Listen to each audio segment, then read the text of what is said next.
आज आपके लिए क्लास 7th का केमिस्ट्री का एक चैप्टर लेके आए हैं और ये फर्स्ट चैप्टर केमिस्ट्री का है जो आपको क्लास 7 में पढ़ना है। ठीक है, बेसिक चीज़ भी इसमें हम लोग पढ़ेंगे, छोटी छोटी बातें जो केमिस्ट्री स्टार्टिंग के लिए क्यों जरूरी, क्योंकि 7th में बच्चे पहली बार केमिस्ट्री को फुल फ्लेज के रूप में पढ़ना शुरू करते हैं। ठीक है, तो बने रहिए। स्टार्ट करते हैं हम लोग। चैप्टर का नाम है एसिड, बेसिस एंड साल्ट। अब ये चैप्टर में क्या क्या पढ़ना है? Acid, basis and salt. बात आ रही समझ में? ठीक है, अब हम लोग सबसे पहले जानेंगे केमिस्ट्री में ये एसिड, बेसिस, साल्ट है क्या, कहाँ से आया ये और क्यों पढ़े हम, ये भी समझना जरूरी है। क्यों पढ़े, कहाँ से आया। तो शुरुआत करते हैं केमिस्ट्री का कहाँ से। तो सबसे पहले स्टार्ट होती है केमिस्ट्री की मैटर से। किससे स्टार्ट होता है? मैटर से। अब ये क्या होता है? Anything around us having mass and occupy space. क्या ऑक्यूपाई करता है? स्पेस। ठीक है, यानी कि इसके पास क्या रहेगा? वॉल्यूम रहेगा। यानी मास और वॉल्यूम जिसके पास भी होता है उसको हम लोग क्या बोलते हैं? मैटर बोलते हैं। It means matter is everything that is around us. सिर्फ जो फीलिंग होता है ना वो मैटर नहीं है। Feeling is not matter. Smell is not matter, but smell of perfume is matter. Everything that is around us called matter. बात समझ में आ रहा है? केमिस्ट्री स्टार्ट कहाँ से होगी? मैटर। एक्चुअली केमिस्ट्री में हम लोग पढ़ते ही हैं। We learn in chemistry about the matter and its properties. Chemistry ही मैटर के पढ़ने के लिए बना हुआ है। ठीक है, तैयार हैं? तो शुरू करें आगे। चलो देखते हैं हम लोग। तो मैटर का पता तो चल गया। Matter is nothing substance that is found in our surrounding having mass and volume। ठीक है, अब ये मैटर बना किसका होता है ये भी बात मैं कर लूं। तो matter is made up of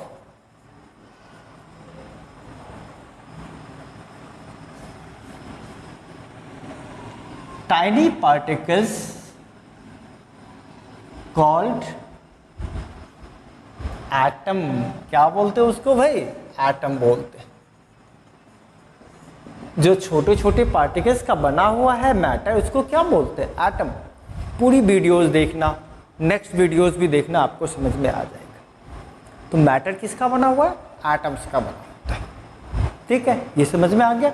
और एटम इतना छोटा होता है कि वो खुली आंखों से दिख नहीं पाता है। ठीक है, बट आज के दिनों में हम लोग उसको देख पाते हैं। कैसे भाई? क्योंकि हमारे पास इलेक्ट्रॉन माइक्रोस्कोप आ चुका है, स्कैनिंग टनल माइक्रोस्कोप आ चुका है, ढेर सारा अपग्रेडेड माइक्रोस्कोप है। ठीक है, और 9th में जब जाओगे तो आपको पता चलेगा कि हमने एटम के अंदर भी जाके देखा है। तो चलो आपको भी अंदर लेके जाते हैं। अब ये एटम जो बना होता है वो बना होता है किसका? इलेक्ट्रॉन का, प्रोटॉन का और न्यूट्रॉन्स का। किसका किसका बना होता है? इलेक्ट्रॉन का, प्रोटॉन का और न्यूट्रॉन का। ठीक है, अब बताते इलेक्ट्रॉन पे होता है नेगेटिव चार्ज।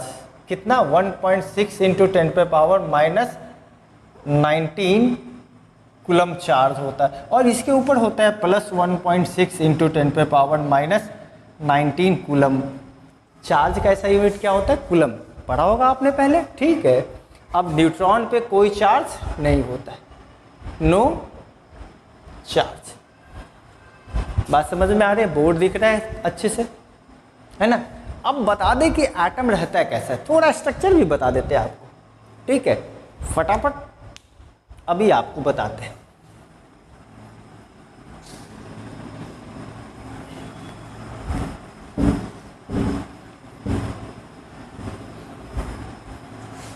अगर हम लोग एटम की बात करें अपने आसपास, तो ये रहा आपका एटम और इसके बीच में रहता है ये न्यूक्लियस। क्या है ये?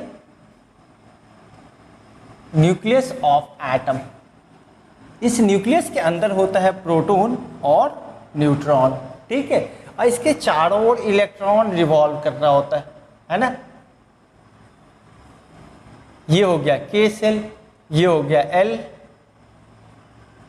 ये हो गया एम, ठीक है।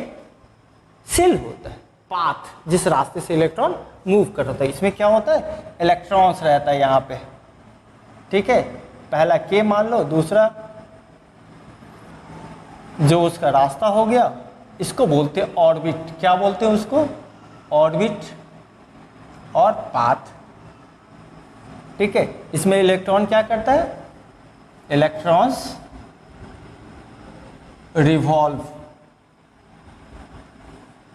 ठीक है, घूमता रहता है। तो यहाँ पे 2 इलेक्ट्रॉन हो गया, ठीक है। उसके बाद अगले वाले की बात करें, इसमें तो 2 इलेक्ट्रॉन हो गया। और आगे अब देख लो यहाँ पे के, एल, एम और एन, ये हो गया सेल।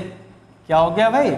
सेल हो गया। कौन कौन? के, एल, एम और एन। के सेल में टोटल 2 इलेक्ट्रॉन होते हैं, इसमें 8 इलेक्ट्रॉन होते हैं, इसके अंदर 18 इलेक्ट्रॉन होते हैं और इसके अंदर होता है 32 इलेक्ट्रॉन्स। याद रहेगा, के, एल, एम, एन, यानी न्यूक्लियस के सबसे नज़दीक वाला जो सेल है, रास्ता ऑर्बिट है जिसमें इलेक्ट्रॉन रिवॉल्व करता है। कितने इलेक्ट्रॉन? 2। उसके बगल वाले में कितने? 8। उसके बगल वाले में कितने? 18 इलेक्ट्रॉन। और सबसे बगल वाले में कौन सा? 32 इलेक्ट्रॉन। छोटी सी बात समझ में आ गया? आगे बढ़ते हैं हम लोग फटाफट। अब देख लेते हैं, इलेक्ट्रॉन के बारे में पता चल गया, प्रोटॉन के बारे में पता चल गया,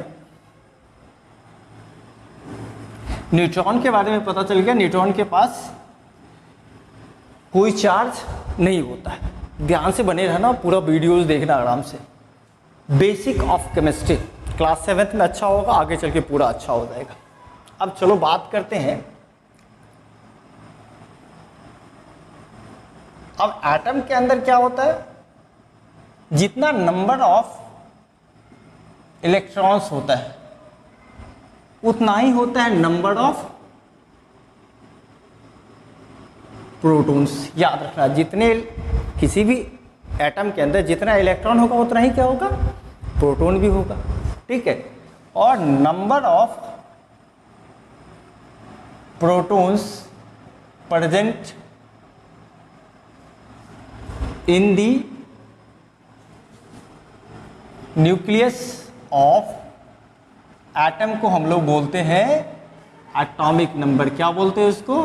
एटॉमिक नंबर। क्लास 9th में जाएंगे तो और पता चलेगा, बस अभी बेसिक चीज़ें हैं जिसको आपको जानना है। क्या बोलते हैं उसको? एटॉमिक नंबर, ठीक है। इसका मतलब क्या हो गया? Atomic number is equal to क्या हो गया? नंबर ऑफ इलेक्ट्रॉन, और जितना इलेक्ट्रॉन रहेगा उतना ही क्या रहेगा? उतना ही नंबर ऑफ प्रोटॉन रहेगा, ठीक है। अब इसका मतलब जितना पॉजिटिव चार्ज होता है उतना ही उसके पास क्या होता है? नेगेटिव चार्ज होता है, ठीक है। यानी atoms have equal number of positive and negative charge, इसलिए ये एटम क्या होता है? सो एटम्स आर न्यूट्रल। क्या होता है उसका नेचर? न्यूट्रल होता है, उसके ऊपर कोई चार्ज ही नहीं होता है, ठीक है, कोई चार्ज होता ही नहीं है। लेकिन जब इलेक्ट्रॉन क्या करेगा? जब इलेक्ट्रॉन लॉस होगा, इलेक्ट्रॉन लॉस बाय एटम, जब कोई एटम इलेक्ट्रॉन को लॉस करेगा उसका मतलब है उसके अंदर पॉजिटिव चार्ज अब ज़्यादा हो गया, क्योंकि नेगेटिव चार्ज वाला इलेक्ट्रॉन निकल गया। तो जब लॉस करेगा तो क्या हो जाएगा? पॉजिटिवली चार्ज, ठीक है। इलेक्ट्रॉन गेन अगर होगा बाय एटम तब ये होगा कौन सी चार्ज? Negatively charged. याद रहेगा। अगर कोई एटम इलेक्ट्रॉन अपने अंदर से निकाल देता है, अगर कोई एटम इलेक्ट्रॉन अपने अंदर से निकाल देता है तो उसके ऊपर कौन सा चार्ज? पॉजिटिव। और कोई एटम अगर इलेक्ट्रॉन ले लेता है तो उसके ऊपर चार्ज नेगेटिव। ठीक है, तो loss of electron, gain of electron, ये समझ में आ गया। लेकिन हमारे आसपास जितने भी एटम्स होते हैं वो न्यूट्रल क्यों होते हैं? क्योंकि उसके पास जितना इलेक्ट्रॉन होता है उतना ही प्रोटॉन होता है। अब ये जो आप धंधा देख रहे हो कि या तो इलेक्ट्रॉन को देगा या तो लेगा, ये भी एक टेंडेंसी। ठीक है, अब ये टेंडेंसी के कारण आपका चैप्टर स्टार्ट होगा एसिड, बेस एंड सॉल्ट। चलो आगे बढ़ते हैं हम लोग।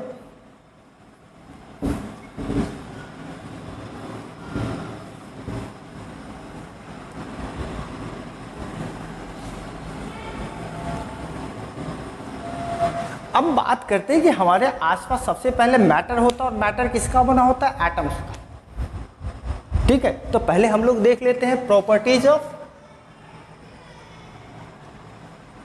मैटर, जो हमारे आसपास है उसका मैटर का प्रॉपर्टी। सबसे पहला matter is made up of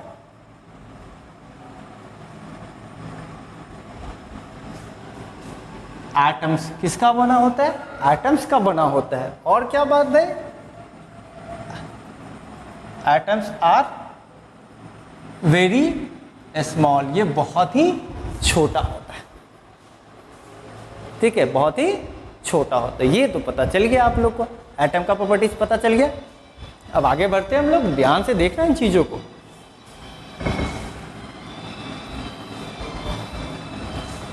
अब हम लोग बात करते हैं मैटर का और उससे आगे निकलते हैं। तो सबसे पहले देख लो, हमारे पास हो गया था मैटर, निकल गया, मैटर के बारे में जानकारी मिल गई। ठीक है, अब देख लो, अब यहां से मैटर या तो प्योर होगा या तो, यानी हमारे आसपास जो भी चीज है आइदर उसको प्योर होगा के फॉर्म में रखेंगे, आइदर इम्प्योर। अब प्योर किसको बोलते हैं वो भी पता चलेगा, और इम्प्योर किसको बोलते हैं वो भी पता चलेगा। ठीक है, अब प्योर को भी आगे बढ़ाते हैं। प्योर को आगे बढ़ाएंगे तो हमारा होगा क्या चीज? एलिमेंट और कंपाउंड। जो भी प्योर होगा मैटर उसको या तो एलिमेंट बोलेंगे या तो कंपाउंड बोलेंगे। क्या बोलेंगे? एलिमेंट या कंपाउंड। और जो इम्प्योर होगा उसको हम लोग बोलते हैं मिक्सचर। क्या बोलते हैं उसको? मिक्सचर बोलते हैं। ठीक है, इसका मतलब क्या होता है कि ये प्योर सब्सटेंस एलिमेंट और कंपाउंड, और इम्प्योर हो गया क्या चीज? मिक्सचर। अब जरा बताना मिक्सचर को क्या बोलते हैं हम लोग? मिक्सचर को आगे बांटते हैं किसमें? होमोजीनस और हेटेरोजीनस। पूरी चैप्टर वीडियोस का जो लिंक आता रहेगा वो देखना, बहुत अच्छा लगे तो लाइक और सब्सक्राइब करना मत भूलना। होमोजीनस और हेटेरोजीनस। अब देख लो यहाँ पे हेटेरोजीनस का मतलब क्या होता है? पार्टिकल्स सीन, जिसके पार्टिकल्स आपको दिख जाए वो क्या हो गए? हेटेरोजीनस। अगर पानी के अंदर बालू मिला हुआ है तो बालू दिख जाता है ना, तो हेटेरोजीनस हो गया। लेकिन जिसका नहीं दिखता है उसको क्या बोलते हैं? होमोजीनस, यानी पार्टिकल्स कैन नॉट सी। और भी आगे आगे चैप्टर में पढ़ते रहोगे आप लोग, बस एक आइडिया हमने दे दिया। अब यहाँ एलिमेंट की बात करते हैं, थोड़ा आगे बढ़ो। अब ये जो एलिमेंट होगा उसको हम लोग बोलते हैं आइदर मेटल और नॉन मेटल। ठीक है, और बीच का होता है क्या चीज? मेटेलोइड। ठीक है, एलिमेंट को तीन पार्ट में बांटे, किसमें? मेटल, नॉन मेटल और मेटेलोइड्स। कंफर्म है? अब कंपाउंड को जो बांटते हैं वो बांटते हैं आपको किसमें? एसिड, बेस, और इस दोनों को मिला के जो बना होता है उसको क्या बोलते हैं हम लोग? साल्ट। आ गया ना भाई, कितना आपका चैप्टर आ गया, एसिड, बेस एंड साल्ट। ठीक है, तो क्या हो गया भाई? Acid, base and salt are chemical compound. और केमिस्ट्री में क्या पढ़ते हैं? Matter and its nature and its properties. ठीक है, एसिड बेस इन सॉल्ट आ गया समझ में। अब देख लो एसिड एक्चुअली कैसा होता है, सावर इन टेस्ट करना नहीं है, मैं बता रहा हूं एक्चुअली कैसा होता है, सावर इन टेस्ट। ठीक है, बेस की बात करें तो इसका टेस्ट कैसा होता है, बीटर इन टेस्ट। और साल्ट की बात करें तो ये तो सबको पता है कैसा होता है, ये सॉल्टी होता है। ठीक है, अब बात करोगे कि भाई टेस्ट तो करने के लिए सर आप मना कर रहे हैं, तो कैसे पता करोगे? चैप्टर में बने रहो, बिना टेस्ट के भी पता करेंगे कि है कि नहीं। अब हम आपको बता दें, आप जो मिल्क खाते हो ना, क्या चीज़, मिल्क। ठीक है, जो आप मिल्क खाते हो उसमें भी एसिड है, कौन सा, लैक्टिक एसिड। ठीक है, आप जो एप्पल खाते हो ना उसमें है कौन सा एसिड, मैलिक एसिड। समझ में आ रहा है हमारे आसपास की चीजों में एसिड है कि नहीं? विनेगर खाते हो, सिट्रिक एसिड।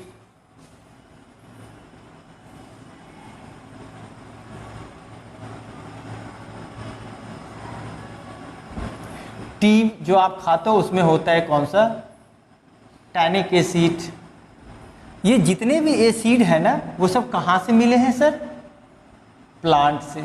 और जो प्लांट से मिलता है उसको हम लोग बोलते हैं ऑर्गेनिक एसिड। क्या बोलते हैं, ऑर्गेनिक एसिड। जो प्लांट से एसिड मिलता है उसको क्या बोलते हैं, ऑर्गेनिक एसिड। ठीक है, समझ में आ रहा बात?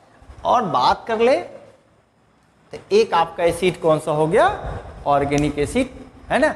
अभी रफ करने जा रहे हैं, आप इसको पॉज कर करके लिखते रहना बोर्ड वाले से। अब आपने देखा कि जो एसिड कहां से मिलता है, acids obtained from plants and animals product. तो इसको हम लोग बोलते हैं कौन सा एसिड, ऑर्गेनिक एसिड। ठीक है, और दूसरा एसिड जो होता है, एसिड प्रिपेयर्ड फ्रॉम केमिकल्स। किसका यूज करके बनाएंगे, केमिकल्स का यूज करेंगे। और यहाँ पे जो केमिकल्स मिलेगा सर, वो केमिकल्स होगा नॉन मेटल्स। याद रखना, अब ये भी बताया था ना हम लोग, जो केमिकल्स का यूज करके एसिड बनाएंगे उसको हम लोग बोलते हैं इन और एसिड, इनऑर्गेनिक एसिड। एसिड दो तरह का हुआ, ऑर्गेनिक एसिड और इनऑर्गेनिक एसिड। एग्जाम्पल भी कुछ दे दिया आपको, HCl hydrochloric acid, H2SO4 sulphuric acid, H3PO4 चलो नाम लिख देते हैं इसको, हाइड्रोक्लोरिक एसिड। इसका नाम क्या हो गया, सल्फ्यूरिक एसिड। आप पहली बार पढ़ रहे हो, इसका नाम फॉस्फोरिक एसिड। ठीक है, कुछ और नाम जानना है, चलो नाम तो बताते हैं आपको। HNO3 इसको बोलते हैं हम लोग कौन सा, नाइट्रिक एसिड, है ना। तो एसिड दो तरह का हुआ, कौन कौन सा, ऑर्गेनिक एसिड और इनऑर्गेनिक एसिड। पता चल गया एसिड कितने तरह का हो गया, ऑर्गेनिक और इनऑर्गेनिक एसिड। और भी कुछ इंफॉर्मेशन चाहिए, मिलेगा भाई, बिल्कुल मिलेगा, याद रखना इन चीज़ों को। ठीक है, अब हम लोग देखते हैं कि एसिड को पहचानेंगे कैसे। ठीक है, चलो बताते हैं अभी। अब हम लोग कुछ प्रॉपर्टीज पढ़ लेते हैं, फटाफट याद रखना, 5 मिनट का टाइम और लगेगा।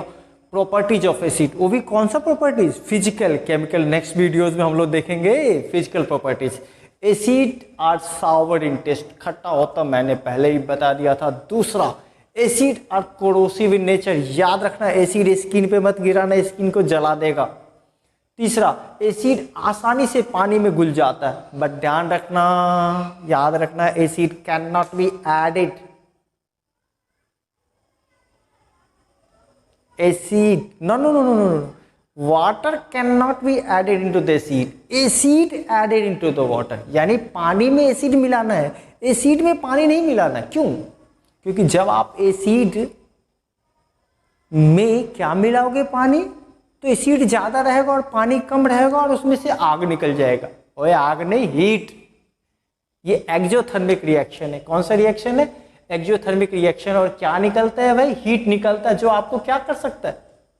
नुकसान पहुंचा सकता है। तो नहीं डालना है भाई। हमको पहले पानी लेना है, पानी में एसिड डालना है, एसिड में पानी नहीं मिलाना है, याद रखना। इसके बाद बहुत नुकसान होता है। अब देखो, एसिड अगर पानी में मिल जाता है, इसका मतलब है कि वो गुड कंडक्टर ऑफ इलेक्ट्रिसिटी होगा कि नहीं होगा, और भी बताएंगे क्या रीजन है। ठीक है, acids are good conductor of electricity. Next, acid turn blue litmus red. अब आ गया भाई, अब चेक टेस्ट करके नहीं देखना है, क्योंकि जो ऑर्गेनिक एसिड होता है वो तो माइल्ड होता है, वो ज़्यादा नुकसान नहीं पहुंचाता, वो इडिबल है, खा सकते हैं। लेकिन जो ऑर्गेनिक एसिड होता है वो आपको हार्म कर सकता है। तो जो ऑर्गेनिक एसिड है, आप खाते हो गुआवा? कमेंट बॉक्स में लिखो गुआवा में कौन सा एसिड होता है। अगर आपको पता है किसी को तो बताओ कि गुआवा में कौन सा एसिड होता है।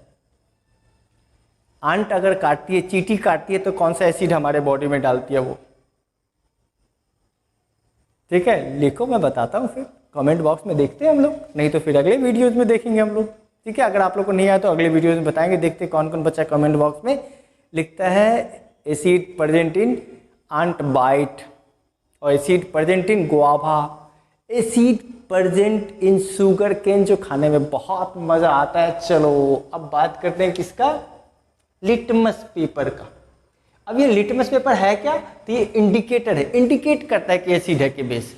Indicators are substance that change the colour when come into the contact of acid और बेस। इंडिकेटर का भी डेफिनेशन पता चल गया। इंडिकेटर्स आर दो substance that changed its colour in acid और बेस। कुछ एग्जाम्पल में पहला इंडिकेटर का नाम है लिटमस पेपर। वो पेपर की तरह होता है, वो लीचेन प्लांट का बना होता है। कौन से प्लांट का बना होता है ये? LICHEN, lichen plant. याद होगा, अगर आपने 7th का पहला चैप्टर पढ़ा होगा तो एल्गी और फंगी एक साथ रहता है, उसको हम लोग क्या बोलते हैं? लीचेन। तो वैसे लाइकेन भी लोग बोलते हैं, है ना। उस प्लांट का बना हुआ है। ठीक है, तो सबसे पहला इंडिकेटर हमने क्या देखा? Litmus paper. ये 2 कलर का होता है, इधर वो रेड होगा या तो ब्लू होगा। कैसा होगा? रेड होगा या तो ब्लू होगा। अब ये ब्लू कलर का अगर आप डालते हो तो वो रेड कलर में चेंज होगा। रेड कलर डालोगे तो चेंज नज़र नहीं आएगा, भी याद रखना। अगर आपके पास रेड है तब भी चेक कर सकते हो एसिड है कि नहीं, और अगर ब्लू है तब भी। अगर रेड डालोगे तो एसिड कोई चेंज नहीं देगा, लेकिन अगर ब्लू कलर का लिटमस पेपर डालोगे तो कैसा हो जाएगा? रेडिश हो जाएगा। जितना ज़्यादा रेडिश होगा इसका मतलब उस एसिड का उतना ज़्यादा पावर है।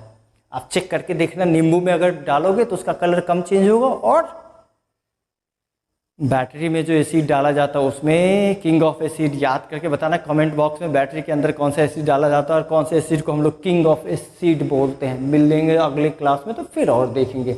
तो सबसे पहला क्या देख लिया कि ये क्या कर देता है? ब्लू लिटमस को किस में बदल देता है भाई? रेड में बदल देता है। ठीक है, और फेनोल्फेथिलीन, लैब में जाओगे तो टीचर से पूछना फेनोल्फेथिलीन निकालिए, हमको इंडिकेटर है उसको चेक करना है। फेनोल्फेथिलीन का अपना कोई कलर ही नहीं होता, कलरलेस होता है, व्हाइट होता है। एसिड डालोगे तो भी कलर चेंज नहीं होगा, एसिड डालोगे तो कलर चेंज नहीं होगा। अगर कलर चेंज नहीं हुआ तो समझ जाओ एसिड है, अगर कलर चेंज हो गया तो समझो बेस है। ठीक है, पहचाने का आसान तरीका हो गया। लिटमस पेपर ले लिया, अगर आपने ब्लू कलर का लिया और डाला, अगर रेड हो गया तो क्या है वो? एसिड। ठीक है, अगर कलर चेंज नहीं हुआ तो बेस। समझ में आ रहा है? ठीक है, फेनोल्फेथिलीन। अब इसका कलर कैसा होता है? व्हाइट। एसिड में डालने पर कोई कलर चेंज नहीं होता है। कमेंट बॉक्स में लिखना कि बेस को डालेंगे तो क्या होगा, नहीं तो अगले वीडियोस में हम लोग देखेंगे। एक और देख लो, मिथाइल ऑरेंज, ये भी इंडिकेटर थे। एग्जाम्पल मैंने बता दिया। पहला इंडिकेटर लिटमस पेपर, दूसरा इंडिकेटर फेनोल्फेथिलीन, तीसरा इंडिकेटर मिथाइल ऑरेंज। कुछ इंडिकेटर आप अपने घर में बना सकते हैं। क्या कर सकते हैं, घर में बना सकते हैं। घर में, आपके घर में हल्दी है ना, हल्दी, हल्दी ले लो और थोड़ा सा उसमें नींबू निचोड़ के देखो, हल्दी का कलर ही नहीं चेंज होगा और अच्छा येलो हो जाएगा, डार्क येलो कह सकते हो। और थोड़ा सा उसमें क्या डालना है, सर्फ। मैं बता दूं आपको, 2 चम्मच हल्दी ले लो अलग अलग चम्मच में, एक में नींबू निचोड़ के डालो और दूसरे में क्या निचोड़ के डालना है, निचोड़ने की जरूरत ही नहीं, सर्फ थोड़ा सा डाल दो। कमेंट बॉक्स में लिखना हल्दी का क्या हुआ सर्फ डालने से, और हल्दी का क्या हुआ नींबू डालने से। पेस्ट भी डाल के चेक कर लेना, पता चल जाएगा। अगर हल्दी रेडिश हो गया, लाल हो गया, तो समझ जाना वो बेस है, और अगर कलर चेंज नहीं हुआ तो समझ जाना क्या है, वो एसिड। ये होममेड इंडिकेटर है, घर पे बना सकते हैं इसको, ठीक है। क्या है ये, होममेड इंडिकेटर, आपको बनाने की जरूरत नहीं, घर पे बना सकते हैं आप। रेड कैबेज खाते हैं, लाल वाला गोभी, चुकंदर खाते हैं, चुकंदर का भी बना सकते हैं। एसिड डालोगे तो कोई चेंज नहीं होगा, बेस डालोगे तो चेंज हो जाएगा। चुकंदर खाते हैं ना जूस, उसका भी आप बना सकते हैं। आज हमने क्या देखा, एसिड का फिजिकल प्रॉपर्टीज क्या है, मैटर क्या है, मैटर किन किन चीज़ों का बना हुआ, मैटर का प्रॉपर्टीज क्या है।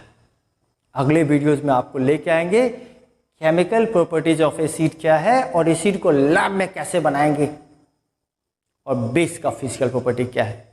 Wait for next videos, till then अगर लाइक नहीं किया तो लाइक कर लो, बहुत अच्छा लगे तो शेयर कर देना, और चाहते हो कि ऐसे ही पढ़ते रहो और अपने दोस्तों में भी शेयर कर दो, बढ़ा दो इस फैमिली को, इस YouTube फैमिली को बढ़ा दो, सब लोगों तक इन्फॉर्मेशन पहुंचा दो।